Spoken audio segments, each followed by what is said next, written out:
Hello, hello la famille. Je vous salue partout où vous nous suivez. Bonjour à ceux qui nous suivent les matins, bonsoir à ceux qui sont en train de nous suivre les soirs et bon après-midi à ceux qui nous suivent directement. Alors, toujours dans votre émission préférée, écoutons le prophète.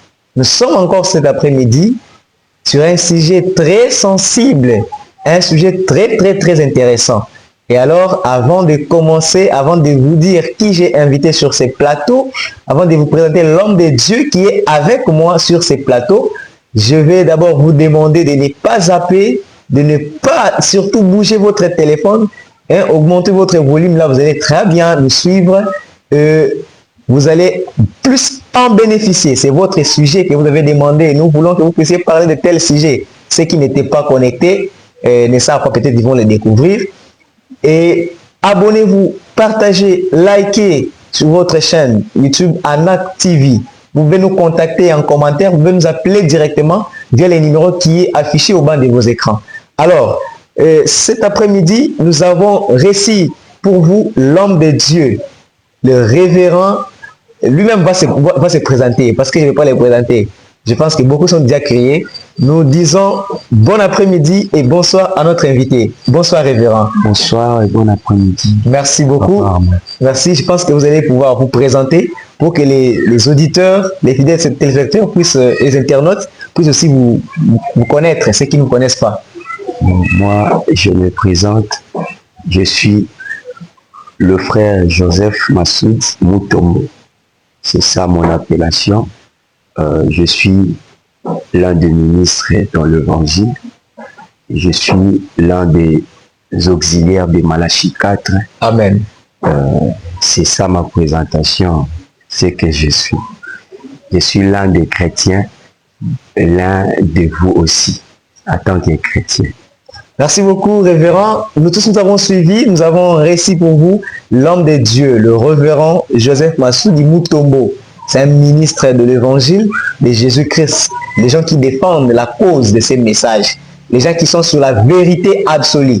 Alors, cet après-midi, je pense que le sujet que nous allons parler, le sujet pour lequel nous avons invité notre révérend pasteur, les sujets, c'est l'appel au ministère. L'appel au ministère.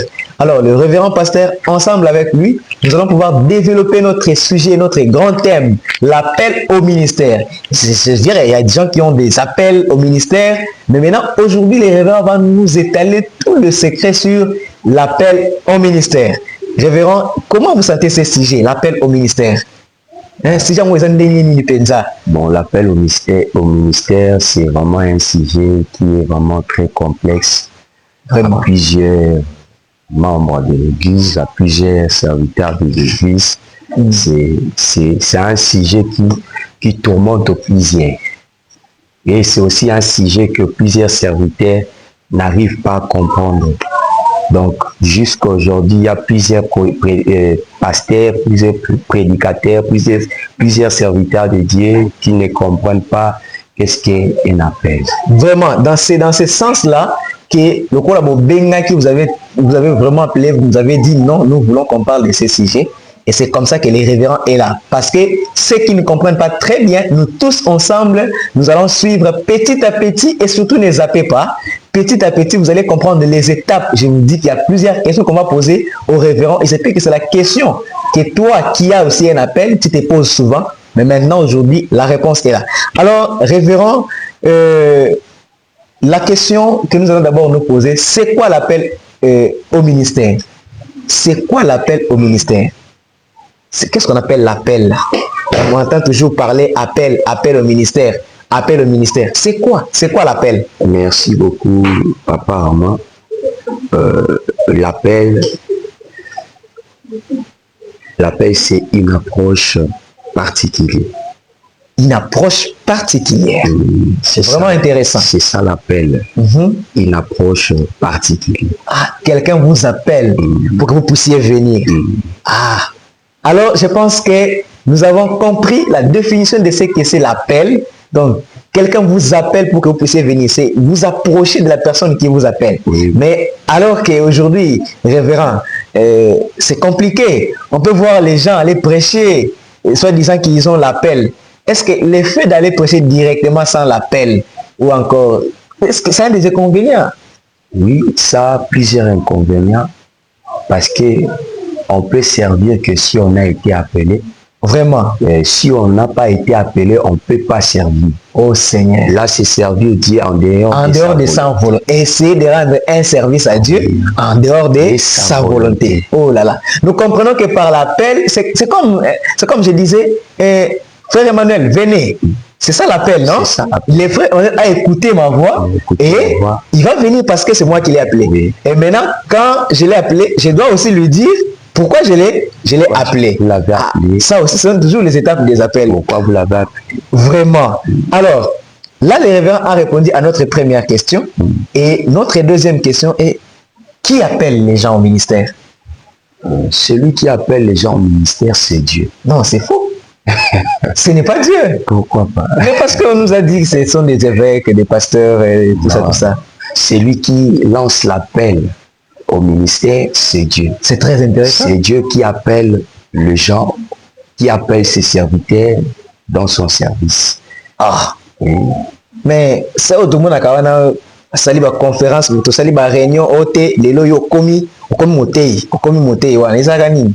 Alors là, ce sont des prédicateurs qui ont été fabriqués par l'homme. Oh, les prédicateurs fabriqués. Ils n'ont pas été envoyés par Dieu. Vraiment. Donc, il y a aussi des catégories de prédicateurs qui ont été fabriqués.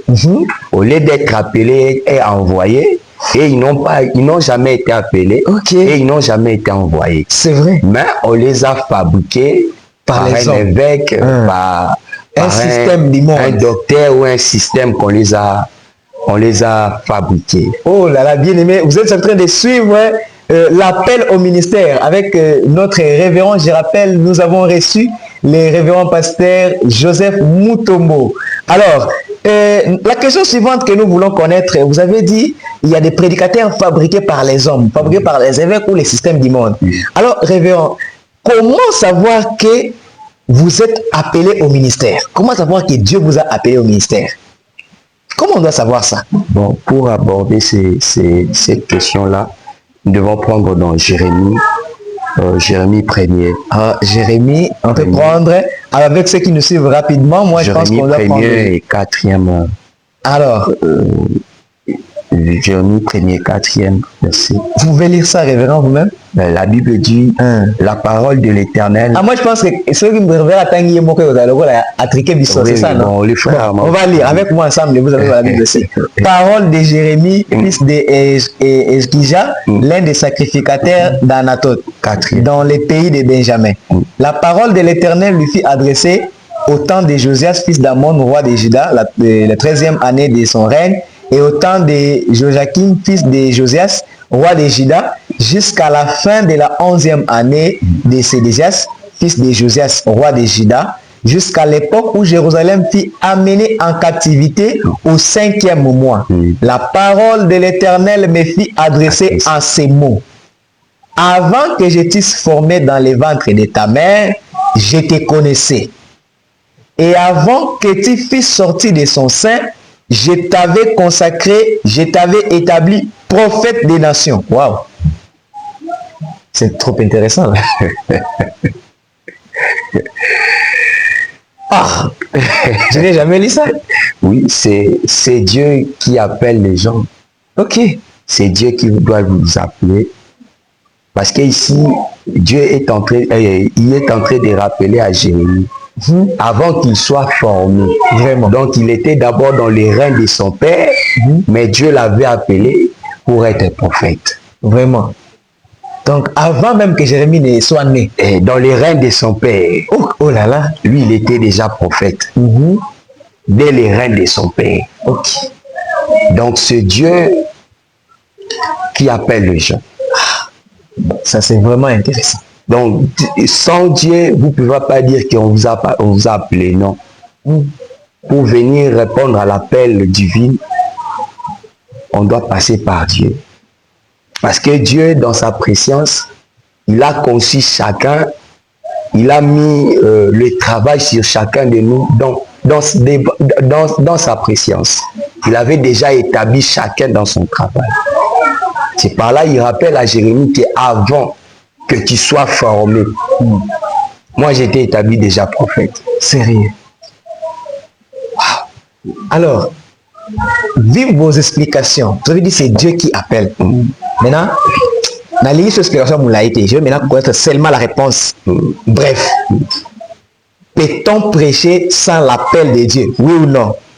Non, on ne peut jamais prêcher sans l'appel de Dieu. Non, mais si l'évêque m'a formé, à l'église là, on m'a formé, est-ce que je ne peux pas aller prêcher? Bon, les courageux peuvent aller prêcher.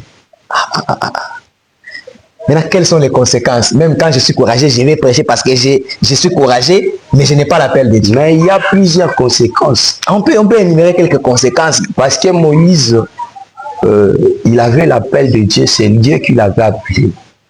Mais voilà, me dit comme Moïse connaissait des problèmes, il connaissait des situations difficiles. Il montait à la montagne pour rencontrer celui qui l'avait envoyé. Mais vous disiez que vous êtes appelé. Okay. Quand il y aura des problèmes, quand il y aura des circonstances, vous allez recourir à qui? Vous allez faire recours à qui? À qui? Parce que quand Moïse retournait, Dieu savait que c'était lui qui l'avait envoyé. Donc il doit décanter des problèmes qui se mettent au devant de lui. Mais vous pouvez aller, parce que la Bible, la condition a été donnée à tout. Hein. À mon nom, vous prierez, à mon nom, vous chasserez de mauvais esprits. Voilà, me dit que les mauvais esprits-là n'obéissent pas à celui-là qui n'est pas mandaté. Il obéit simplement le nom de Jésus qui est mentionné. Okay. Donc votre appel n'a pas de lien avec Dieu, mais tellement vous utilisez son nom.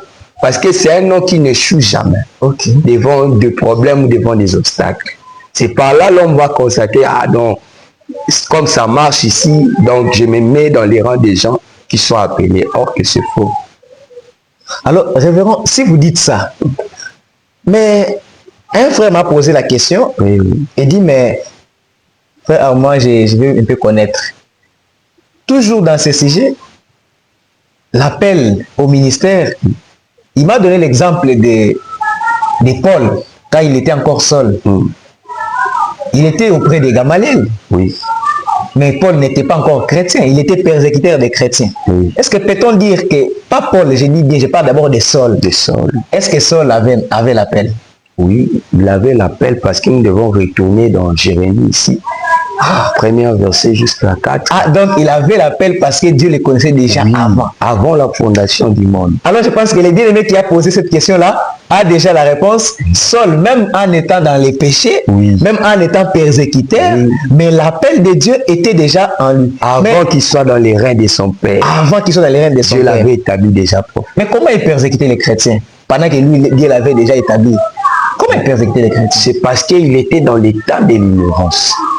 Donc, excusez-moi, donc on peut aussi avoir l'appel, mais en étant dans l'ignorance. Oui, parce que nous tous, expliquez-nous tous avant de croire Dieu, on était dans l'état de l'ignorance. On ne savait pas qui est Dieu, on ne savait pas qui est Jésus, on ne savait pas. Mais quand on a rencontré ces chemins-là, on lui a rencontré cette lumière-là, quand il nous a parlé, c'est par là qu'on a su que c'est lui qu'on devait suivre. Vraiment. C'est par là qu'on a changé les camps qu'on était pour devenir des chrétiens. Partant de votre explication, est-ce que quelqu'un qui est dans les péchés a toujours l'appel ou le don de Dieu en lui? Oui, quelqu'un peut être dans le péché, mais il a l'appel en lui, il a aussi le don de Dieu en lui. Mais ça ne se manifeste pas parce qu'il n'est pas encore converti. Mais Dieu sait que celui-là, c'est mon enfant, c'est mon serviteur. Maintenant, vous, les pasteurs, quelle est votre attitude vis-à-vis de ces âmes-là qui sont encore dans les péchés, mais vous connaissez la vérité que non, il y a aussi les appelés de Dieu là-bas. Quelle est votre façon de les présenter l'évangile devant ces gens-là? Bon, on ne les présente pas d'une manière qu'on peut les condamner, non. Christ nous a remis la grâce. On doit présenter la grâce à tout le monde. C'est lui qui veut s'adhérer sur la grâce, il aura cette grâce-là. Mais celui qui ne veut pas, là, la condamnation est sur lui. Mais on présente quelqu'un l'évangile de la grâce, mais pas l'évangile de la condamnation. Mais souvent, nous, dans le message, plusieurs prédicateurs dans le message, quand ils voient les gens qu'on appelle souvent des païens, quand ils le voient, ils ont toujours tendance de les condamner. Mais quand vous les condamnez, mais vous oubliez d'où vous aussi vous venez. Parce que nous aussi, on n'est pas né simplement dans la parole, non. On était quelque part. Okay. C'est Dieu qui nous a appelés et nous sommes venus. Dieu aussi, sa porte n'est pas fermée pour les autres. Il a toujours laissé sa porte ouverte. Il est en train aussi d'appeler les autres, qu'ils puissent aussi venir. Ok. Pour entrer dans le corps mystique de Jésus. Ça, nous avons vraiment suivi. Alors, révérend, à l'exception de Jérémie, vous avez dit, nous avons vu comment Dieu a appelé Jérémie par prédestination. Si on peut dire ça comme ça. Oui. Donc, Jérémie était déjà prédestiné à être un prophète pendant qu'il n'était pas encore né. Alors, à l'exception de Jérémie, toujours dans la Bible, est-ce qu'on peut aussi avoir un exemple de quelqu'un que Dieu a appelé dans la Bible? Bon, on a parlé de Saul, on a parlé de Jérémie, mais nous voulons encore prendre, même toujours dans l'Ancien Testament, on peut y avoir aussi une personne que Dieu a appelée. Oui, il y en a. Il y a Samuel. Samuel, alors, si nous comment Dieu a appelé Samuel? Dans Samuel 3, je pense à Samuel 3. On prend 1 Samuel chapitre 3. Moi, je vais toujours chercher, hein, parce que moi, je ne vais pas qu'on puisse m'appeler. Non, vous avez lu quelque chose. 1 Samuel 3. 1 Samuel 3. Le verset 6. On commence au chapitre 1er. Commençons d'abord dans le chapitre 1er. Chapitre 1, le verset 6. Oui, oui. 1 Samuel 1, 6. Est-ce que, moi, ici, chez moi, ça dit, sa rivale lui prodiguait les mortifications pour la porter. C'est là-bas? Non, ici, c'est le jeune Samuel était au service de l'Éternel. Ah, nous sommes au chapitre 3. Oui, oui. 1 Samuel chapitre 3. On commence du verset 1 à 6. Le jeune Samuel était au service de l'Éternel devant Élie. La parole de l'Éternel était rare en ces temps-là. Les visions n'étaient pas fréquentes. En ce même temps, Élie qui commençait à avoir les yeux troubles et ne pouvait plus voir, était couché à sa place. La lampe de Dieu n'était pas encore éteinte. Et Samuel était couché dans le temple de l'Éternel où était l'arche de Dieu. Alors l'Éternel appela Samuel. Hein? Alors l'Éternel appela Samuel. Il répondit, mais voici. Il courut vers Élie et dit, mais voici, car tu m'as appelé. Élie répondit, je n'ai point appelé. Retourne te coucher. Et il alla se coucher. L'Éternel appela de nouveau Samuel. Et Samuel s'éleva, alla vers Élie et dit, mais voici, car tu m'as appelé. Il répondit, je n'ai point appelé mon fils. Retourne te coucher. Le verset 6. C'est ça. La plus grande, ça c'est la plus grande chant de l'appel. Vraiment. Donc il y a des gens qui ont écouté la voix, mais la voix là, c'était pas la voix de Dieu. Peut-être que c'est la voix de leur pasteur. Ok. Mais celui-ci, Samuel, quand il a écouté, c'était la voix de Dieu qui l'a appelé. Mais lui, est-ce qu'il a compris? Il n'avait pas compris parce qu'il était habitué à la voix de son maître. C'est par là qu'il était venu chez son maître. Dans toute chose, il y a toujours l'initiation. Ah bon? Dans toute chose, il y a toujours l'initiation. Quand on ne comprend pas, on vient chez le pasteur. Et le pasteur, c'est l'homme le plus spirituel de l'église. Et c'est lui qui a la capacité de comprendre, non, celui-ci, en lui, il y a le ministère. C'est vrai. Celui-ci, c'est encouragé. Donc les pasteurs ont quand même l'appareil des mesures pour pouvoir mesurer les appels. Non, Branham dit que c'est l'homme le plus spirituel de l'église. Donc ça veut dire que Dieu a donné toutes les capacités qu'il faut en lui pour gérer ses brebis, pour gérer ses fils et ses filles. C'est vrai ça. Alors nous avons suivi, mais quand nous avons vu là-bas, moi j'ai lu, et Dieu a appelé Samuel. Samuel. Mais il est allé voir Élie. Comment Samuel ne peut pas comprendre que non, c'est Dieu qui est en train de m'appeler? Comment on peut expliquer ça? Non, c'est parce que Samuel, lui, n'était pas habitué à la voix de Dieu. Ok. C'était Élie qui était habitué à la voix de l'Éternel. C'est lui qui connaissait la voix de l'Éternel. Vraiment. Donc, dans toute chose, il doit avoir un guide. Et Élie était le guide parce que lui, il savait la voix de Dieu parce que lui, c'est lui qui parlait avec Dieu. C'est vrai. Et quand Samuel a écouté, il pensait que c'était la voix de son maître. C'est pour cela qu'il venait se présenter chez son maître. Alors, quelle était la suite? Comment cette histoire s'est terminée? Parce que j'ai lu quelque part dans la Bible, là-bas, on dit non, c'est Dieu qui a appelé Samuel. Comment on peut expliquer un peu c'est cette partie-là? La suite de ces versets-là, on s'est arrêté au verset 6. Mais là-bas, le verset 7 dit quoi? On peut lire, il dit, Samuel ne connaissait pas encore l'Éternel. Comment ça? Pendant que si on rentre dans Samuel chapitre 1, on voit que depuis l'enfance, sa mère était partie consacrer Samuel à Dieu. Mais comment Samuel ne comprenait pas? Samuel pouvait se dire aussi, moi je suis avec Élie, je connais Dieu, je suis un prédicateur. Comment on peut me dire encore que Samuel ne connaissait pas encore la voix de Dieu? Mais le problème ici, c'est l'intronisation. Pour devenir roi, quand vous êtes désigné roi, on doit vous introduire à ça.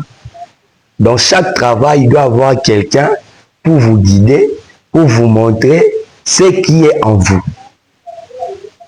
Ça, c'est intéressant. Donc, il va y avoir quelqu'un pour vous montrer ce qui est en vous. Okay. Si on rentre un peu chez Moïse, vous allez voir que Branham dit que Jochebed, quand elle allaitait Moïse, c'est par là qu'elle formait Moïse. Elle est par là que tu n'es pas égyptien, tu es israélite. Ça, c'est l'évangile maternel selon Branham. Oui. C'est l'intronisation. Donc, il était en train d'introduire quelque chose à Moïse pour lui dire que même si tu vis dans la maison de la noblesse chez Pharaon ici, toi, tu es juif. Tu es de la famille de ces esclaves-là que tu vois. Ça, c'est vrai. Tu n'es pas un noble. Toi, ta patrie, c'est ces esclaves-là que tu vois. C'est ça ta patrie. Vraiment. Alors, je vois aussi là-bas, vous avez raison, révérend, parce qu'il dit, la parole de l'Éternel ne lui avait pas encore été révélée. Oui. Donc, la parole de Dieu n'avait pas été encore appelée et n'avait pas été encore révélée à Samuel. Oui. Bien que Samuel demeurait avec Élie, oui, mais l'Éternel ne s'était pas encore révélé devant Samuel. Oui. Et Samuel ne comprenait pas. Oui. Donc, apparemment, vous aussi les pasteurs, donc vous avez des choses que vous nous cachez apparemment. Quelles sont les choses? Mais parce que comment Samuel pouvait être avec Élie pendant de longs moments comme ça, mais Samuel ne comprenait toujours pas la voix de Dieu. Mais la Bible dit que chaque chose a son temps, non? Il y a un temps pour tout. Donc, nous comprenons que l'appel aussi, c'est question du temps. Oui, c'est question du temps. Ah bon? Il y a un temps pour tout. Donc, parce que directement, Dieu t'appelle directement et puis je pars prêcher. Non, non, non. Il y a un temps pour tout. Tu peux avoir l'appel. Lui, Samuel, il avait déjà l'appel. Parce que sa maman l'avait déjà consacré pour le service. Donc, il vivait dans ce sanctuaire ici en tant qu'un serviteur de Dieu. Mais il n'était pas encore intronisé pour travailler. En tout cas, chers internautes, chers fidèles téléspectateurs, chers auditeurs, vous êtes en train de suivre à la loupe les révérends Joseph Mutombo avec les sujets très sensibles, l'appel au ministère. En tout cas, je vous rappelle, ne zappez pas, surtout abonnez-vous et partagez le lien de notre chaîne pour que vous ne puissiez rien rater. Nous parlons sur l'appel au ministère et ici nous sommes en train de voir le jeune Samuel, comment Dieu l'a appelé en étant avec son maître. Élie, le jeune Samuel ne reconnaissait pas la voix de Dieu, c'est que les révérends viennent d'expliquer, et comment Élie lui a aidé à connaître la voix de l'Éternel. Alors, mais vous avez dit, les jeunes Samuel ne connaissaient pas encore la voix de l'Éternel. Oui. Qui lui a dit que ça c'était Dieu? C'est son père Élie. C'est écrit dans la Bible? Oui, oui. On peut lire ça? Oui. On continue seulement dans le même verset. Vous pouvez lire, c'est que le verset 8. Dans le verset 8, l'Éternel appela de nouveau Samuel pour la 3e fois. Et Samuel s'éleva, va vers Élie et dit, me voici car tu m'as appelé. Et Élie comprit que c'était l'Éternel qui avait appelé l'enfant. Et il dit à Samuel, va te coucher, couche-toi. Et si on t'appelle, tu diras, parle Éternel, car ton serviteur écoute. Vraiment. Donc, nous voyons que c'est Élie qui a aidé Samuel à reconnaître que c'était la voix de l'Éternel. Comment Élie le savait que c'était Dieu qui a parlé? C'était les voisins qui avaient appelé Samuel. Élie, lui, il était prophète, il était juge à ce temps-là. Donc c'était lui l'intermédiaire du peuple et Dieu. Vraiment? Quand Dieu voulait parler au peuple, il parlait à Élie. Donc Élie, c'était le pasteur de cet âge-là, que Samuel, l'âge où Samuel était. C'est lui qui était le pasteur. Et c'est lui qui connaissait la voix de Dieu. La parole de Dieu vient qu'au prophète, non? Il n'y a que le prophète qui connaît le voix de l'Éternel. Et c'est lui qui connaissait. En tant que guide, il savait que cet enfant devait entrer dans le travail. Pour lui, quand il venait le dire, il avait compris que c'était le temps de Samuel pour qu'il puisse travailler. Et c'est par là qu'il lui a dit, quand il t'appelle, dis, Éternel, je suis là, mais voici, parle à ton serviteur. C'est vrai. Donc, on doit avoir un guide sur toutes choses. On doit être toujours guidé. Vraiment, nous avons suivi les révérends qui nous a dit qu'il faut toujours avoir un guide sur toutes choses. Alors, révérend, sur ce que vous avez expliqué, moi, j'aimerais vous poser une petite question. La question, nous voulons savoir. Vous avez dit qu'il faut toujours avoir un guide sur toutes choses. Nous avons vu aussi comment Élie, le prophète, a aidé les jeunes Samuel à déceler ou à discerner que ça, c'était l'appel de Dieu. C'est Dieu qui l'avait appelé. Alors, Élie était un vieux homme qui connaissait l'Éternel, comme on a dit.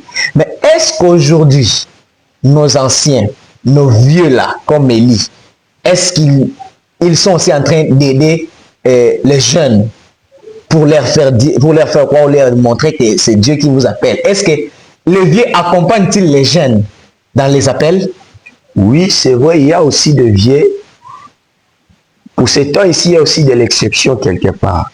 Mais il y a aussi de vieux qui accompagnent aussi leurs fils dans le ministère. Donc leur fils, c'est-à-dire que moi, j'ai mon enfant, et je prends mon enfant, je l'accompagne dans les ministères. Non. Mais comment?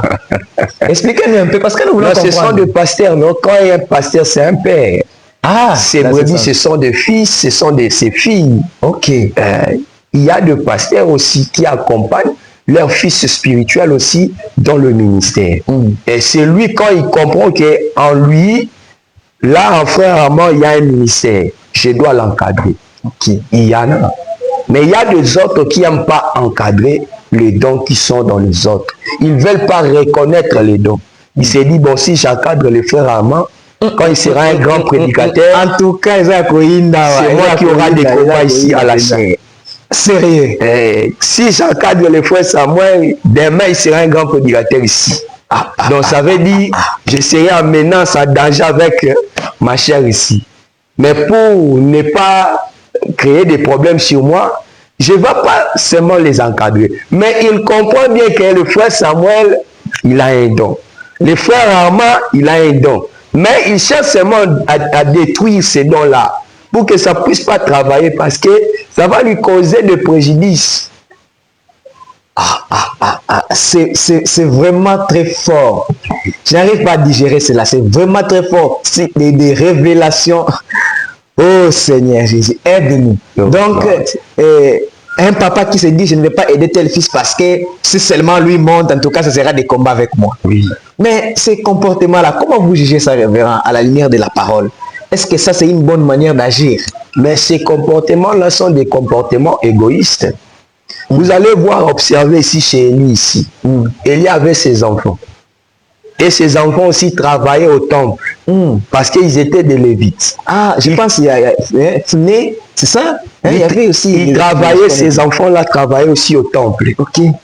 Mais pourquoi pas Élie pouvait prendre seulement son enfant pour qu'il puisse le remplacer en tant que prophète? Mais t'as vu là quoi? Mais quand il a compris que l'appel était sur Samuel, l'appel n'était pas sur ses fils, était sur Samuel. Vraiment. Et c'est par là qu'il a accompagné cet appel-là. Tu vas voir même quand Dieu a parlé à Samuel, quand Samuel s'est présenté devant Élie, Élie lui a dit, parle-moi de tout ce que Dieu t'a dit. Parce que je sais que Dieu ne va plus parler à moi. Parce que mes yeux sont en train de rougir. Vraiment. Je ne vois plus bien. Il doit chercher un jeune homme pour le parler. Mais il doit te parler tout. Parle-moi tout ce que Dieu t'a dit. Vraiment, c'est vraiment fort. C'est vraiment fort. Donc, nous voyons qu'il y a quand même certains pasteurs qui accompagnent les jeunes dans le ministère ou dans les appels. Oui. Alors, j'aimerais prendre un peu les cas de ces pasteurs qui accompagnent leur fils, comme vous avez dit, leur fils spirituel, pas biologique, mais biologique aussi. Ah donc, je peux signaler, est-ce qu'un fils biologique peut aussi avoir le ministère? Bon, c'est la loi du sacerdoce, hein? C'est la loi des Lévites. Donc c'est pas l'homme peut reproduire simplement ce que lui il est. Ok. Que chaque semence produit, c'est le oui, Branham me dit c'est un lien héréditaire. Donc tu peux être pasteur, ton fils aussi peut être pasteur. Donc, révérend, si moi peut-être aujourd'hui je mourrais, je prends mon fils, hein, je prends mon fils et je le mets là-bas, derrière la chair. Est-ce que... Non, pas de cette manière-là. Mais comment on peut aller? Pas de cette manière-là. On dit que l'appel est individuel. Ton fils, là où il sera appelé, ce n'est pas toi qui seras là. Lui aussi, il va servir Dieu selon son appel. Mais ce n'est pas dit que quand vous avez une église, vous pensez que mon fils va me remplacer. Là, c'est vraiment faux. Parce que si c'était comme ça, Élie aussi, lui aussi, il était pasteur, il allait chercher ses fils pour les remplacer. Je révérend Malembe. Mais lui, il va te comprendre bien placé. Tu as la caméra, ça va clair. Oui. Ça va clair, alors, question Nanga Ezabou. Oui, oui. Naza na église na yo, révérend Joseph, oui. Naza ministre na quatre église na yo. Bon, le ministre était au Monique Naza un appel. Oui. Naza, je suis votre fils, comme vous avez dit. Naye, ou encadré appel wana. Ok? C'est quoi appel wana? Nous avons béni pour na sala na église na yo, to pour na sala nini. Bon, quand Dieu appelle, l'appel est universel. Appel sous kaka l'église c'est que l'église moko boyete. L'appel est universel parce que c'est le don que Dieu a donné en bénéfice de tout le monde. Si Dieu vous appelle, vous êtes dans mon église, il vous appelle et je vois qu'il y a le don en vous. On doit vous encadrer. C'est vrai. Et on doit vous encadrer pour que peut-être que si le pasteur n'est pas là, on ne souhaite pas la mort de quelqu'un. Parce que s'il arrive des fois que l'homme n'est pas le maître de son souffle, s'il tire révérence aujourd'hui, l'église restera comme. C'est pour ça qu'un pasteur doit avoir ses propres ministres de l'église. Il doit encadrer ses fils spirituels. Pour que quand lui ne sera pas là, il y a des autres qui vont les remplacer. Maintenant, révérend, prenons au cas où le pasteur est vivant. Vous êtes vivant, même vous êtes vivant là-bas. Moi, j'ai l'appel. Et que je dois aller prêcher, par exemple, je ne sais pas, à Goma, à Bukavu, je ne sais pas, à l'Équateur, ou bien aller prêcher quelque part là-bas. Comment je dois procéder? Non, si vous sentez que vous devez aller prêcher ou vous êtes invité, la première chose, c'est l'information. Vous devez informer à votre pasteur. Et c'est lui qui va étudier que le frère Armand là-bas à Goma, il va bien se défendre. Mais s'il trouve que là-bas à Goma, vous n'allez pas bien se défendre parce que c'est lui qui vous connaît, il va dire non, le frère Armand ne part pas. Reste ici. C'est ça. On doit d'abord demander la permission parce que vous êtes dans l'église locale. Vous servez Dieu dans l'église où il y a un pasteur. On dit que le pasteur, comme on a dit, que c'est l'homme le plus spirituel de l'église. Et Branham dit c'est l'ange de l'église. Donc avant de faire quelque chose, vous devez parler d'abord à l'ange. Donc s'il est conduit par l'esprit, peut-être il vous dira, bon mon fils, je vais prier. Et quand il prie, peut-être Dieu lui dit, bon, n'envoie pas Armand là-bas. Vous pouvez te dire, non frère Armand, Dieu m'a dit de ne pas partir là-bas. Tu restes encore ici. C'est ça. Alors révérend, toujours dans cet exemple-là, bon, je viens, je vous dis, pasteur, en tout cas, je dois aller ouvrir mon église. Pendant que moi, je suis votre ministre et votre enfant que vous encadrez là-bas. Je vous dis, je dois, bon, pas je dois aller ouvrir mon église. Comment je dois procéder si je sens que je dois aller ouvrir mon église? Oui, mais la Bible dit, allez partout dans le monde, faites tous mes disciples. Si l'un de vos prédicateurs à l'église, il sent qu'il doit commencer l'œuvre, le pasteur doit accompagner son fils là à bâtir cette œuvre-là. Est-ce que ça ne sera pas une division bien? Non, ça ne sera pas une division. Parce que quand même on parle de la division, quelle est la division qu'on fait? Parce que vous allez voir certains pasteurs, non, comme il est sorti de chez moi, et comme le frère nous a chanté, quand vous quittez chez lui, vous devenez les diables incarnés. Non, non, non.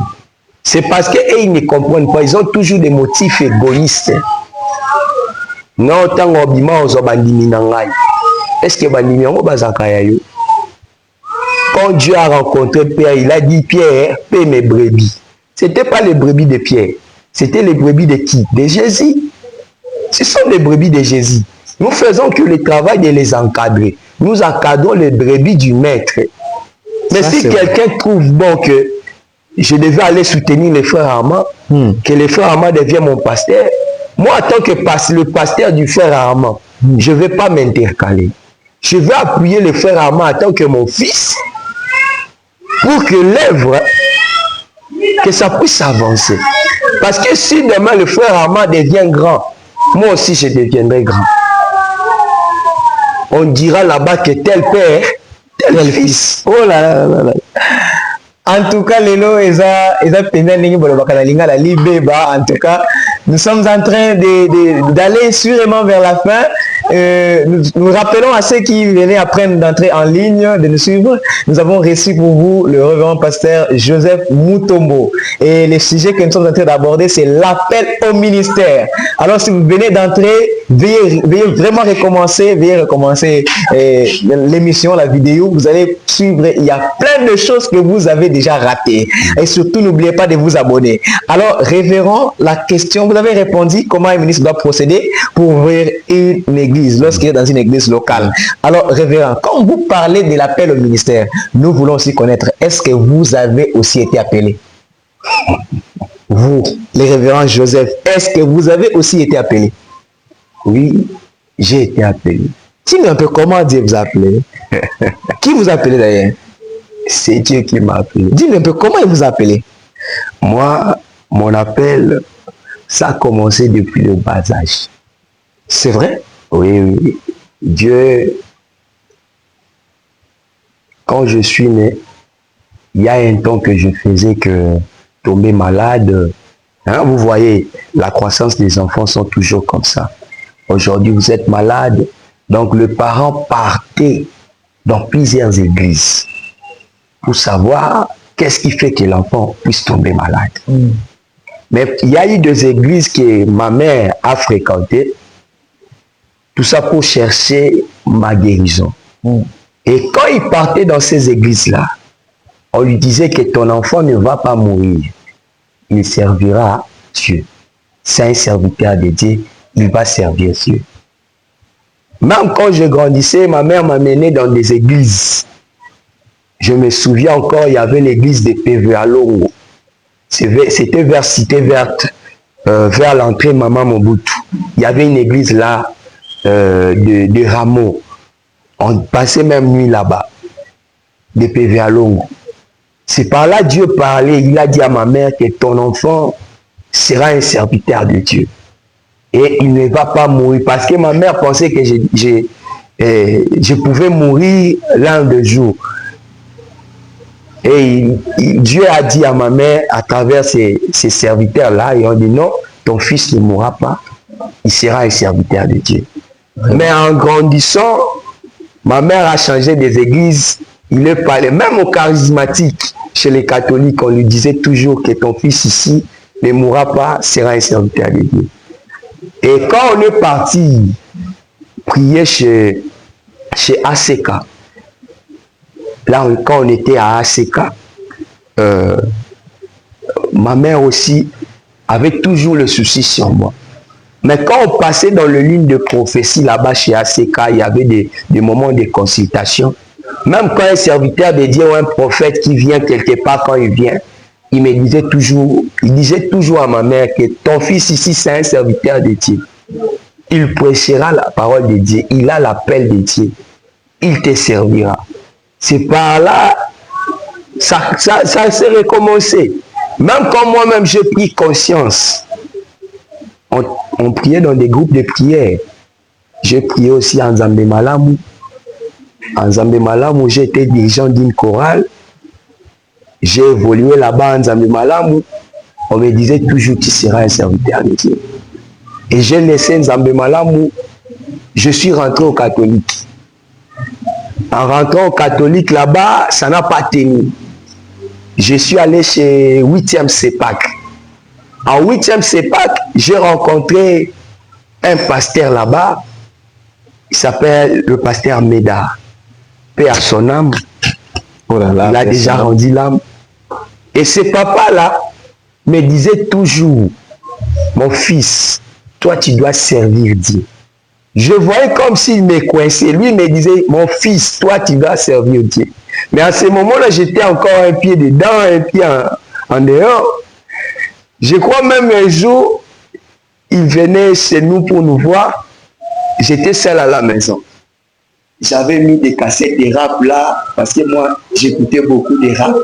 Ok. Je mettais aussi des boucles d'oreilles. En frappant à la porte, or que c'était lui qui frappait à la porte, je ne savais pas. Quand j'ouvrais comme ça, j'ai vu le pasteur. Il y avait des boucles d'oreilles. Ah là là là là. Il y avait des foulards. Le pasteur m'a regardé, il m'a dit, oh, Massoudi, toi, tu t'es métamorphosé.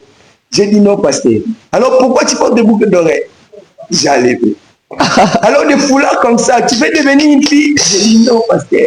Vraiment. Il dit, enlève ces histoires-là, suis-moi à l'église.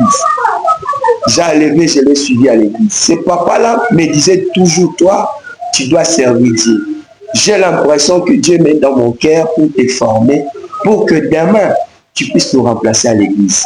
C'est ce que lui voulait. Mais tellement que Dieu ne voulait pas qu'on puisse être formé par la main de l'homme. Il voulait que lui-même qu'il puisse nous former. Okay. Et le papa s'est même poumonné, je me rappelle, en 2008, il a payé le frais. Il y avait une université là de la théologie qui était ouverte chez nous là-bas. Là, j'étais encore en passe vers Infobank. Il a payé ses frais. Il m'a dit non, moi je dois payer les frais. Toi, tu dois entrer dans cette école de la théologie pour que tu puisses commencer à étudier. J'ai eu à procéder, J'ai commencé à aller au cours. Après, tellement la mondanité aussi me tirait aussi. Ah, donc vous avez fait la théologie? Non, on a procédé à ça, mais on n'avait pas évolué sur ça. On n'est pas arrivé jusqu'à ça. C'était le souci du pasteur.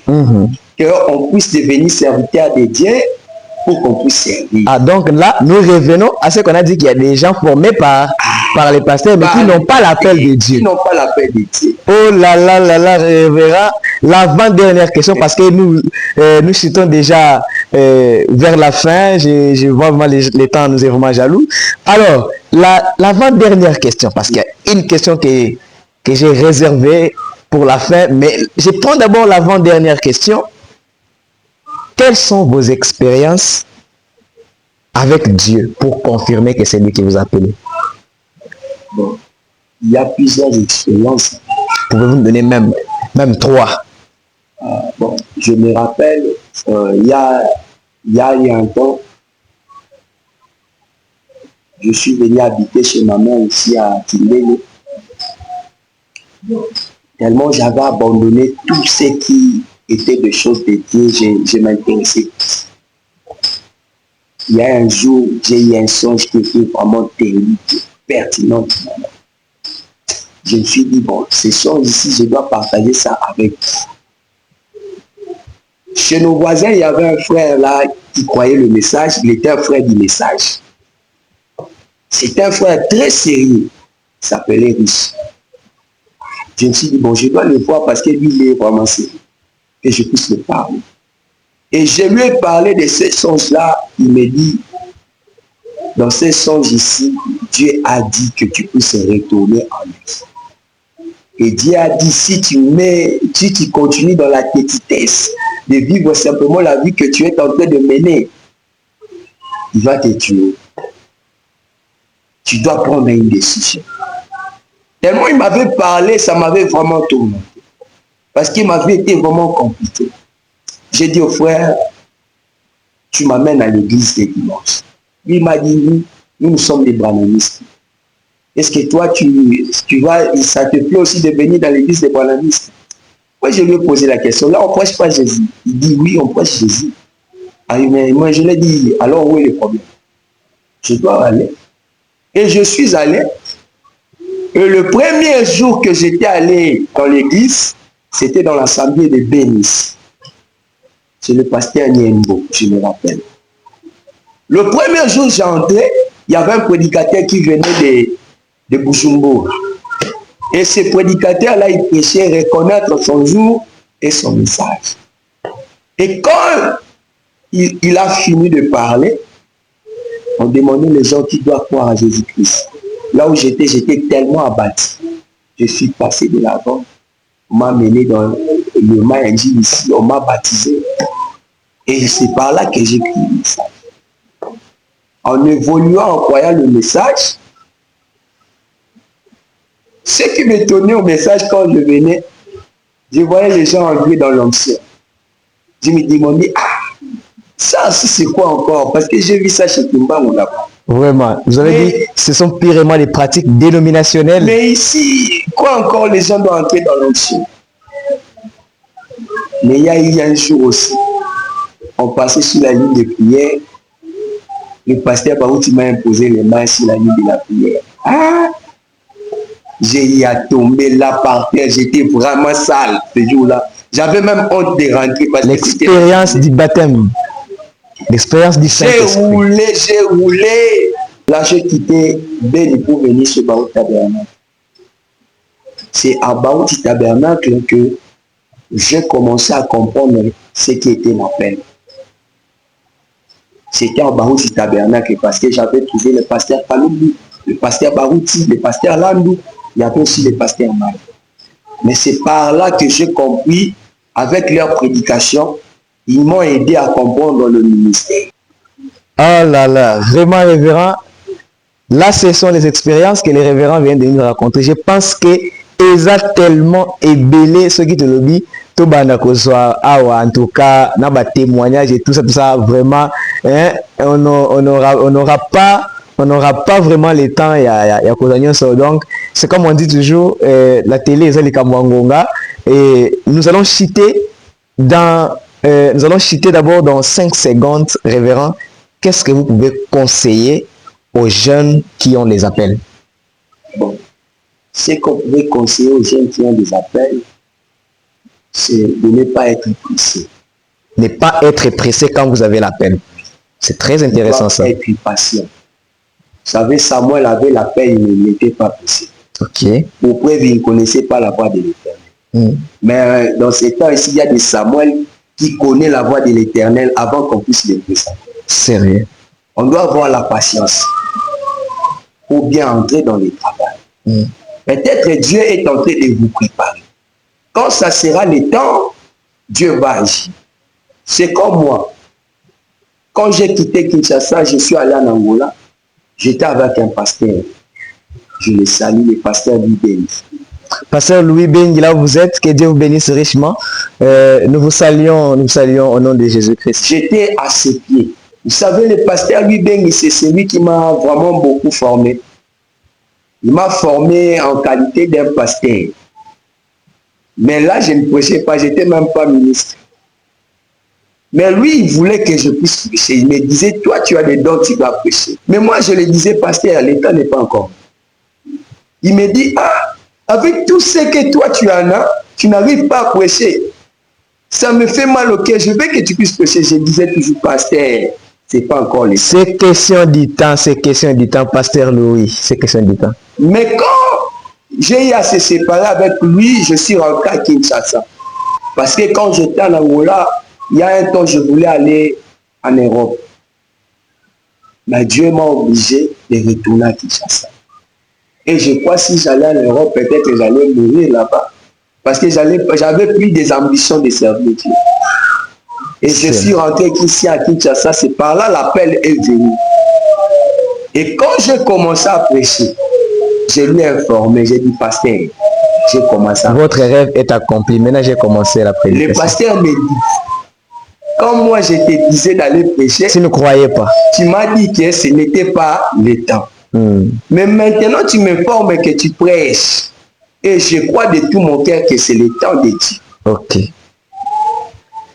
Donc nous comprenons que après l'appel, il y a aussi la formation. Après la formation, le temps de Dieu aussi.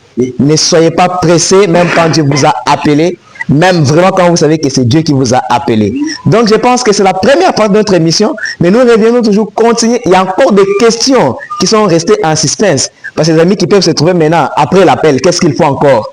Donc je pense que à la prochaine occasion, nous pourrons encore inviter les révérends à venir encore sur ces plateaux en Activie pour que les révérends puissent continuer avec vraiment ce sujet très intéressant, très important, l'appel au ministère. Alors, révérend, en 3 secondes, je vous demande de saluer seulement 2 personnes. 2 personnes seulement. 2 personnes. Je ne peux pas passer sans pourtant saluer ma femme, mon épouse. Maman de maman. Merveille Massoudi. Merveille Massoudi, que Dieu vous bénisse richement. Je salue aussi ma fille Erika, que j'aime beaucoup. Je savais. Je savais. Là, c'est la fumée de mon œil. Erika, que Dieu te bénisse. Salut Erika, je vous aime beaucoup. Vraiment. Que Dieu vous bénisse, révérend. Je vous salue aussi. Et moi aussi, que Dieu vous bénisse richement. Je salue aussi le pasteur Esaïe Bokoko. Le pasteur Esaïe Bokoko. Que Dieu vous bénisse richement. Que Dieu bénisse. Et les pousse-paroles à travers le monde entier. Les fidèles téléspectateurs, les fidèles auditeurs, les internautes. Que Dieu vous bénisse richement. C'était votre émission Écoutons les prophètes avec le révérend Joseph Mutombo. Que Dieu vous bénisse. Shalom. Shalom. Le prophète de Dieu nous apporte un message.